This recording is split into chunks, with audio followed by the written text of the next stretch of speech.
평소에 좋아하던 일도 갑자기 하기 싫어지고 귀찮아지는 점 한 번쯤은 있으시죠? 분명히 좋아서 시작한 일이었는데 운동이 좋아서 트레이너가 되고 게임이 좋아서 개발자 되고 음악이 좋아서 댄서가 되고 커피 좋아서 아예 카페를 차리고 남들이 다 부러워하는 덕업일치를 이룬 거죠. 그런데 돈을 받기 시작하고 실적으로 평가받고 음반의 판매량 이런 거 신경 쓰다 보면 또 조회수랑 매출을 확인하기 시작하다 보면 점점 재미가 없어집니다. 슬럼프가 오는 거죠. 좋아서 시작한 일인데 왜 일이 싫어졌을까? 왜 출근하기가 귀찮은 걸까? 어쩌면 일이 달라진 게 아니라 일을 대하는 내 마음이 달라진 거라고 볼 수 있을 겁니다.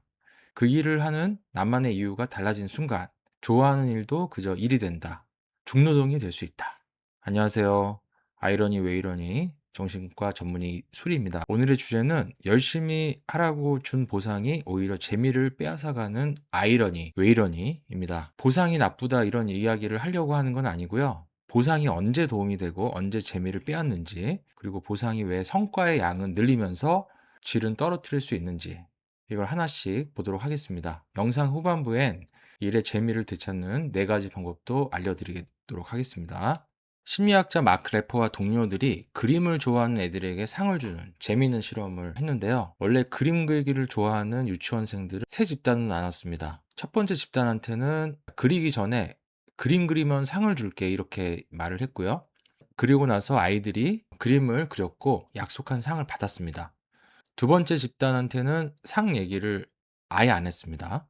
다 그리고 나서 깜짝 상을 줬어요. 세 번째 집단은 그냥 아무것도 안 했습니다. 상을 줄 거라는 약속도 안 했고 다 그려도 상을 주지는 않았습니다. 그리고 한 보름 정도 지나서 그 연구자들이 교실에 그냥 종이랑 매직펜을 슬쩍 놔두고 자유 시간에 얘네들이 이제 그림을 얼마나 그리는지 이걸 관찰한 거예요. 근데 결과가 좀 뜻밖으로 나왔습니다. 상을 미리 약속받았던 첫 번째 아이들 그룹이 알고 봤더니 그림을 제일 적게 그리더라.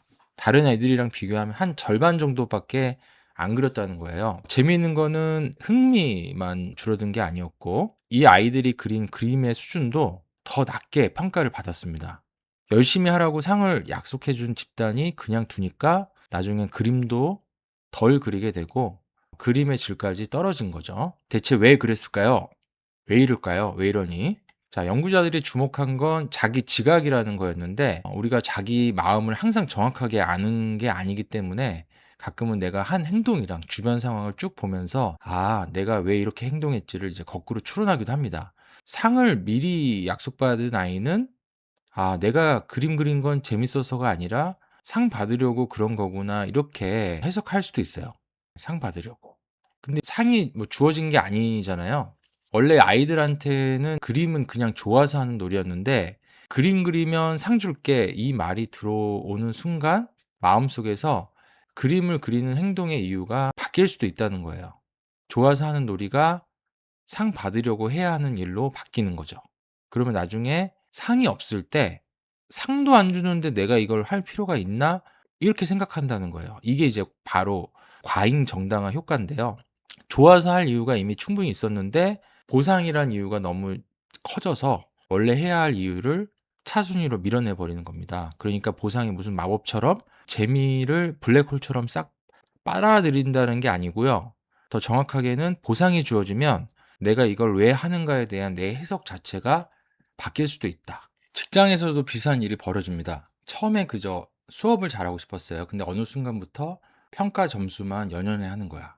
처음에 좋은 영상을 만들고 싶었는데 어느 순간부터 조회수랑 구독자 숫자만 쳐다보고 있어요. 물론 숫자는 필요하죠. 평가에 대한 지표니까. 평가도 필요하고 월급도 당연히 필요해요. 중요해요. 문제는 그것들이 내가 일하는 이유의 전부가 되는 순간인 것 같아요. 내가 왜 일을 할까라고 했을 때 처음에는 도움이 되고 싶어서였는데 좋은 평가를 받으려고로 바뀌는 거죠. 잘 만들고 싶어서였는데 조회수 올리려고로 이제 바뀌는 거죠. 그때부터 일이 내가 선택한 행동이 아니라 좋은 평가를 받으려고 해내야 되는 과제가 될 수가 있다. 이런 의미일 겁니다.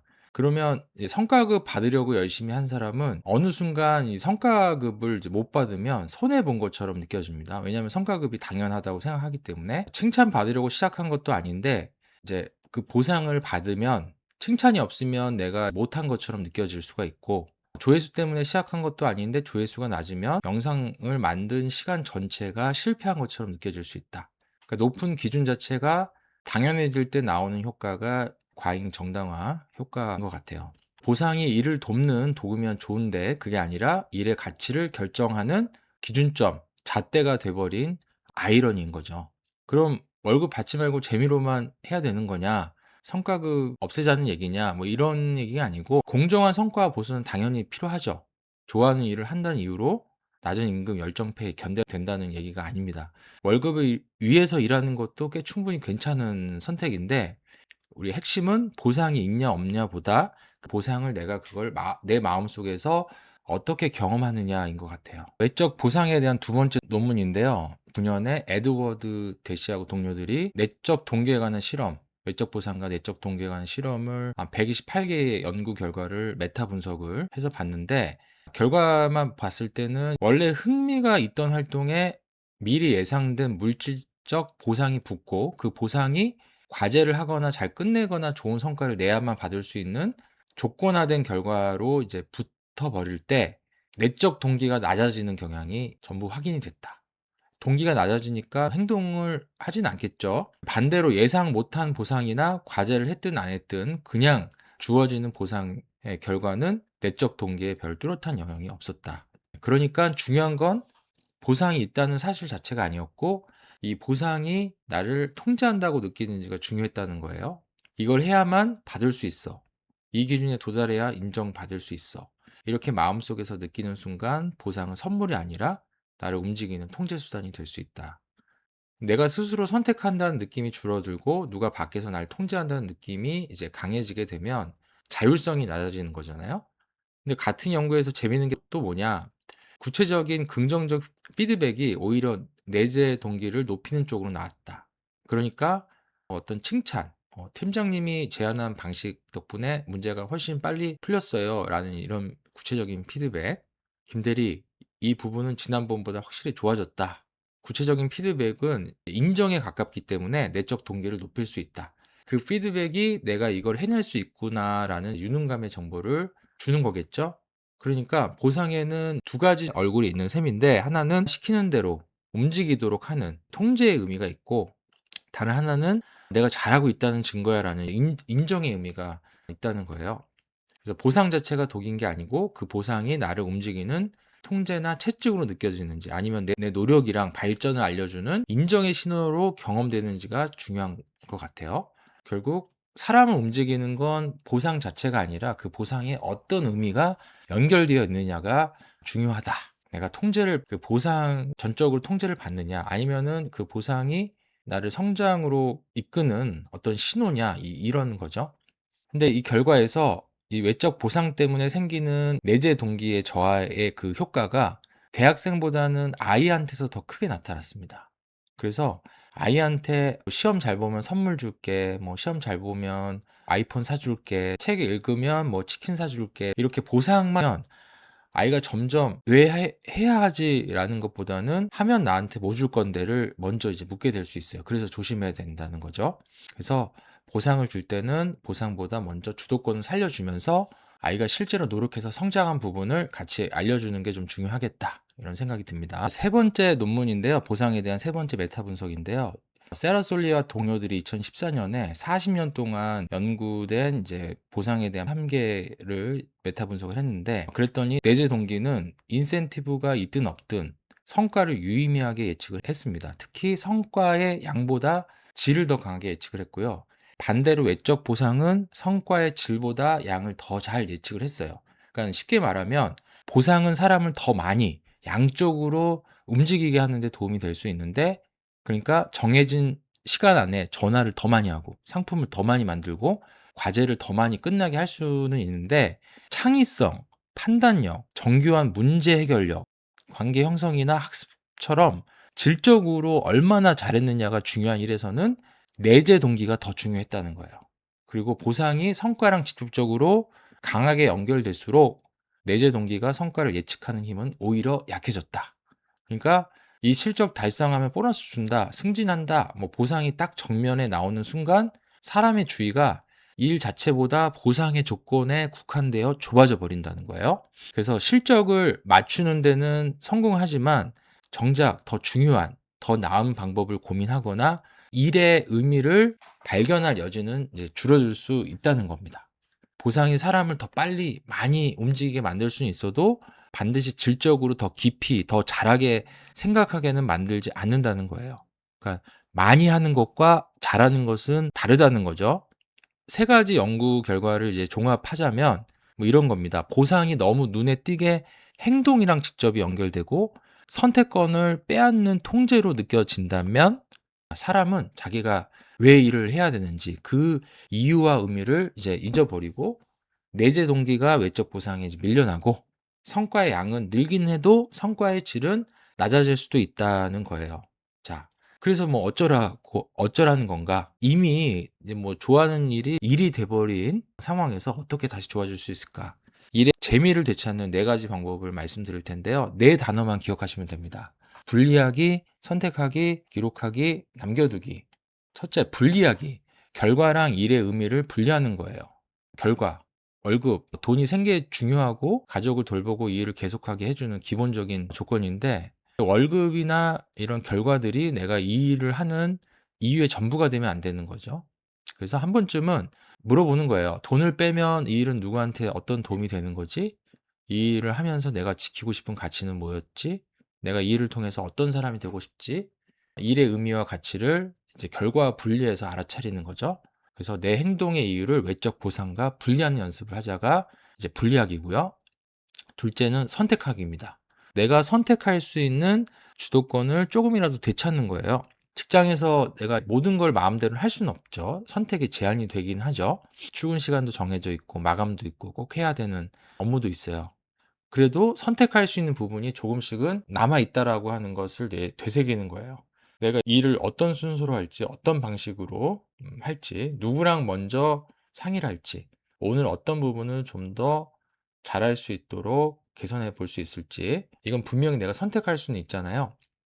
주어진 현실 안에서도 여전히 내 선택이 남아 있다고 느끼는 거예요.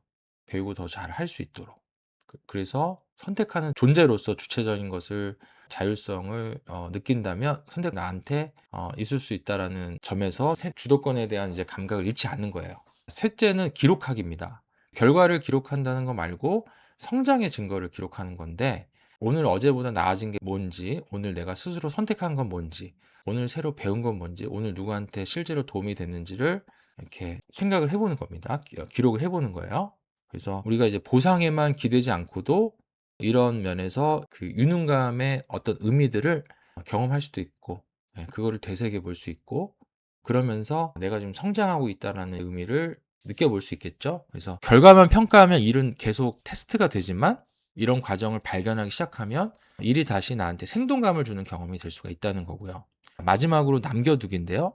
좋아하는 것의 일부를 보상과 상관없이 해보는 경험을 두는 겁니다. 결과와 상관없이, 조회수 상관없이 영상도 만들어보고 글도 좀 써보고 그림을 직업으로 삼았다면 아무한테도 안 보여줄 그림도 그려보고요. 좋아하는 일을 다 성과로 바꾸면 안 되고 보상도 없고 인정도 없고 결과를 증명할 필요도 없는 행동을 삶의 여백처럼 남겨두라는 거죠.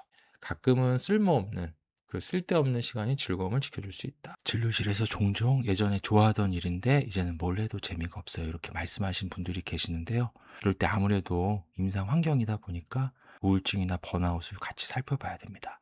특히 일뿐 아니라 취미나 관계, 먹는 것부터 휴식에서까지 즐거움이 전반적으로 다 사라졌다면요. 일 자체가 싫어진 게 아니고 평가하고 판단하고 남과 성과를 비교하고 애초에 그 일이랑 맺고 있던 관계가 달라진 것일 수도 있어요.